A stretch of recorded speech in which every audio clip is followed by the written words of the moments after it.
પાલનપુર તાલુકાના સદરપુર ગામે પાલનપુર નગરપાલિકાએ 42 કરોડના ખર્ચે 10 વર્ષ અગાઉ 1200 રાજીવ આવાસ યોજનાના મકાનો ઊભા કરી દીધા હતા।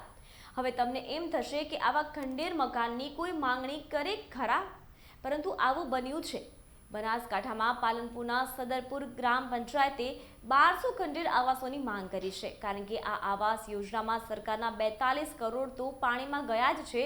સાથે સાથે આવાસ યોજના અસામાજિક તત્વોનો અડ્ડો બની ચૂકી છે। ત્યારે સદરપુર ગ્રામ પંચાયતે તેના ગ્રામજનોને મકાન મળી રહે તે હેતુથી ખંડેર આવાસની માંગ કરી છે। તો ખંડેર આવાસ શું છે અને કેમ માંગ કરવામાં આવી છે તે જોઈએ આ અહેવાલમાં।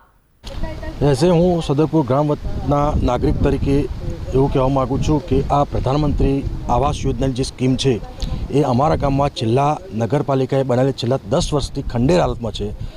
આ ખંડેર હાલતમાં હોવાના કારણે ત્યાં અમારા અસામાજિક તત્વોનો એક અડ્ડો બની ગયો છે। એના કારણે ગામના છોકરાઓ યુવાધન બરબાદ થઈ રહ્યું છે। વ્યસન હોય કે ગમે તેવી બે નંબરની પ્રવૃત્તિઓ ચાલે છે। એટલે આ ખંડેર હાલતના હોવાના કારણે અમારી એ ગામ લોકો વતી એક એવી માગણી છે કે આ અમને પંચાયત સુપ્રત કરે તો અમારા ગામમાં એવા વ્યક્તિઓ જે છે કે કોઈ પ્લોટ ખરીદી નથી શકતા। બીજી વસ્તુ એ કે ગામમાં કોઈ હવે પ્લોટ રાહતના પ્લોટ આપી શકે એવી કોઈ જગ્યા છે નહીં, તો સરકાર અમને આ જગ્યા સુપ્રત કરે તો સરપંચ થ્રુ આ આવાસ જે બનાવેલા છે એ ગામના ગરીબ લોકોને ફાળવવામાં આવે સરપંચ થ્રુ, એવી અમારા ગામ લોકો વતી અમારી માગણી છે। ખરેખર ગ્રામ પંચાયત ઉપી દેવા જોઈએ તો પોતાના ગરીબોનો પોતાનું મકાન મળે। હાલ એમાં પ્રવૃત્તિઓ ખરાબમાં ખરાબ પ્રવૃત્તિ ચાલે। સરકારે પૈસાનો ખૂબ દુરુપયોગ થયો હોય હદ વગરનો। સરકારે લોકોના ટેક્સના પૈસા, કોઈ ગવર્મેન્ટના પૈસા નથી પોતાના, આ ટેક્સના પૈસાનો વેડફાવ અહીં એનો કોઈ સદુપયોગ થયો નથી। અને આ જગ્યાએ હેતુફેર કર્યા વગર મકાન બનાવ્યા હોય, આ જગ્યા ગટર માટે આપી લીધી ના એટલું કર્યું।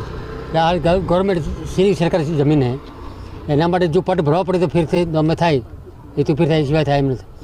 આ મકાન જે રહ્યા એ ખરેખર સદરપુર ગ્રામજનોને ગરીબ વસ્તીને આપવો જોઈએ, એ મારી અંતવ્ય અંગત। આ આવાસ યોજના ખરેખર તો શહેરી વિસ્તારની અને ગ્રામ્ય વિસ્તારમાં કરવામાં આવે છે અને ગ્રામ પંચાયત લેવલની કોઈ પણ મંજૂરી લેવામાં નથી આવી અને મકાનો બનાવી દેવામાં આવે છે। અમારા ગામ લોકોની તો એવી માગણી છે કે આ યોજના એક સરકારના કરોડો રૂપિયા ખર્ચાઈ ગયા છે, ખંડેર હાલતમાં છે અને અમને સદરપુર ગ્રામ પંચાયતની પરતમાં સુપ્રત કરે તો અમે અહીંયા ગરીબ જે પ્લોટ વિહાણા મકાન વિહાણા લોકોને આપી શકીએ અને સરકારની યોજના સાર્થક થાય એવી અમારા ગામ લોકોની અરજ છે। કેટલા સમયથી આ મકાન ઉભા છે? 10-1 વર્ષ થઈ ગયા અંદાજે તૈયાર થઈ। અત્યારે શું હાલત છે? આજે ખંડેર હાલતમાં પડ્યા છે। ત્યાં કઈ અસામાજિક તત્વો આવે છે, બેસે છે, એ ખરેખર ગામ માટે બી સારું નથી। વારંવાર પોલીસ આવે છે, બધા કરે છે, પણ એના કરતાં અહીંયા યોજના સુપ્રત કરે તો એક સાર્થક પ્રોજેક્ટ સરકારનો સફળ થાય। શું નામ?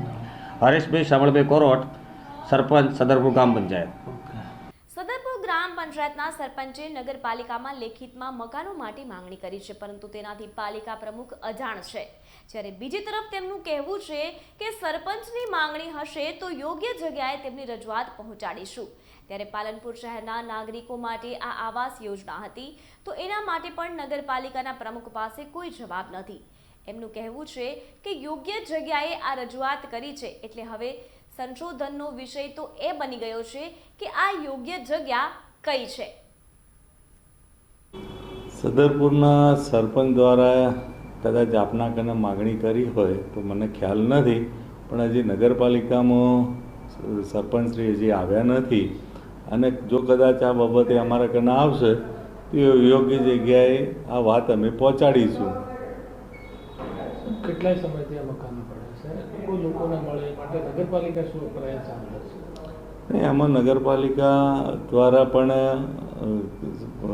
યોગ્ય જગ્યાએ પત્ર લખાયેલો છે કે ભાઈ એનઓસી મળી જાય તો આગળ આપણે એમની કાર્યવાહી વધારીએ।